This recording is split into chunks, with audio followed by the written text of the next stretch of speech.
Gentlemen, during the protests that occurred in the country where the Gen Zs were leading, actually there's a conversation that came up. First of all is the reduction of the salaries of the MPs and ensuring at least the MPs have acted as servants of the country.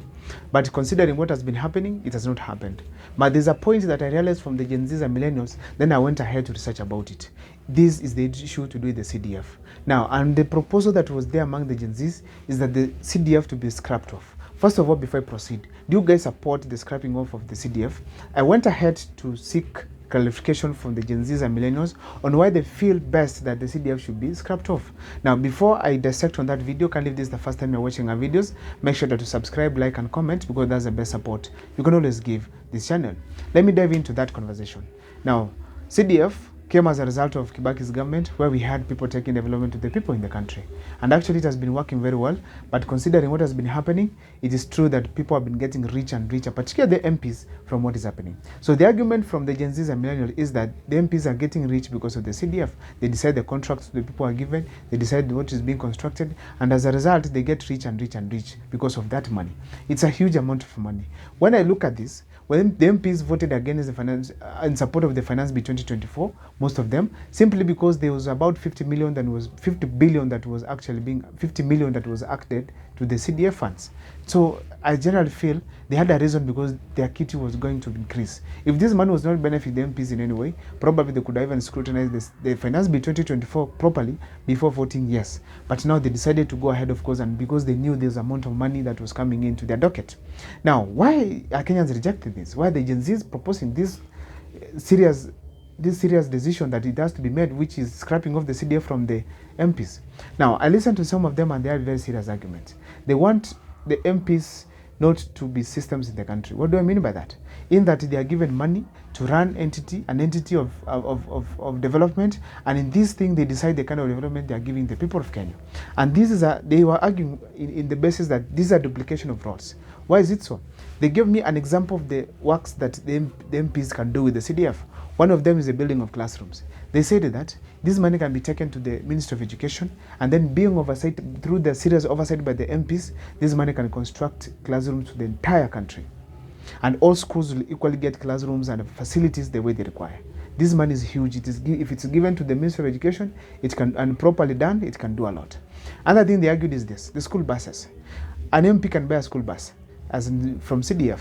And then now the members of the Gen Zs and millennials were saying this money that is being given in form of buying school buses still can be channeled to the Ministry of Education. These school buses to be given to every school based on the need of that school, the number of the students, and even the needs. But still, we find that the MPs go ahead to buy the schools, the buy buses to these schools, something that goes against to the, they use that platform as well to also become corrupt. I'm going to show how corruption is being experienced in each and every of this part. Now, another thing they were saying, it is that the MPs also make some roads. Instead of them doing those roads, let these roads be given to the specific and the respective entities, that is Kura and Kenha, to ensure that these roads have been done by them, so that they can avoid this scenario where MPs are given powers to make some roads.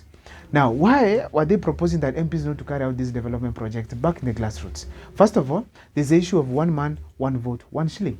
An MP in Garissa with just maybe 19 schools is given 130 million shillings. Going to an MP in South Mugirango with almost 150 schools is also given 130 million shillings. Then what's equality here? That cannot work. But if this money is channeled to every school that you have in the country, based on the number of students, then you're going to have equality in terms of distribution of resources in the country, particularly in relation to the CDF. And that issue of one man, one vote, one shilling that has been always bringing chaos in the country, particularly through Rigathi Gachagua and many, even Raila Amolo Odinga himself, will come to an end. Another thing I wanted to say this. Now, an MP comes to a school. He decides maybe a construction is supposed to happen there, maybe a classroom of a story building. And then as a result of that, the MP comes with the contractor.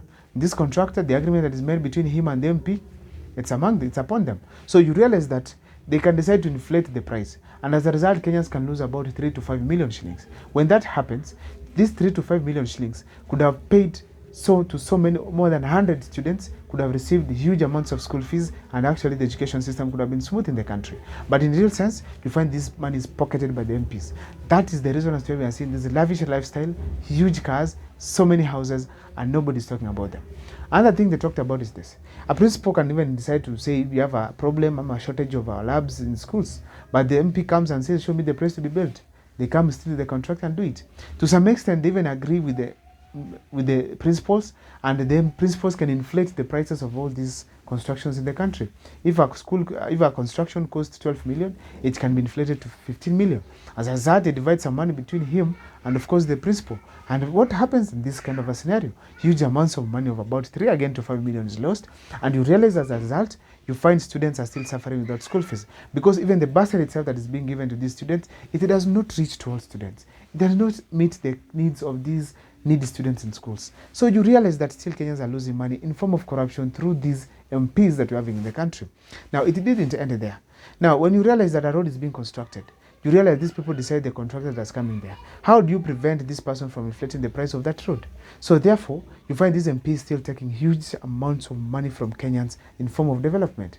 That is why these MPs are saying, these Genz and millennials are saying, take this money to the respective ministries, let it be channeled to the schools, let it be channeled to the construction authorities to have this money going to the respective places without necessarily undergoing the corruption process, without necessarily having the middlemen who are the members of parliament. And then what will the MPs do as a result? Now, they say now, this will bring in the issue of reduction of the salaries, because they don't have much to go and do in the villages. They don't need so much allowances to travel back to the villages. This money now can be maintained to the treasury, maybe help in other sectors. And the MPs will now concentrate their mind in the National Assembly, where they are going to make sure they are making laws that are going to run this country in the best way possible. And they're also going to ensure they do proper and serious oversight of the national government, and ensure, of course, there's development that is being experienced across the country. What is the manifestation that this country, these MPs are chewing Kenyan taxpayers' money? It's the lavish lifestyle. Recently, we had one of the MPs, that is Salasia, giving out, actually displaying his slip, and as a result of that slip, we realized these people don't receive so much money that really guarantees the kind of lavish lifestyle that's showing Kenyans in the country. Then what calls for that? That shows that it's corruption that happened. There's some money that they receive that is illegal.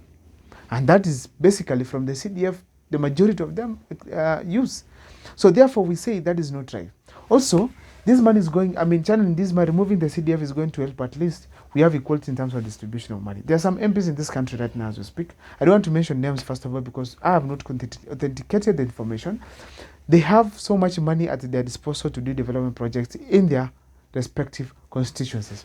While you find some of MPs receiving the same amounts of money are not able to do that. You know, that is very wrong. Also, you find some schools in some regions, because of the regional leadership that we've been having in the country, are so well built. So you realize that these MPs from these regions where schools have been made very well done, they have huge amounts of money to do other projects. That's like roads, water projects, and other things in the county, in their respective constituencies.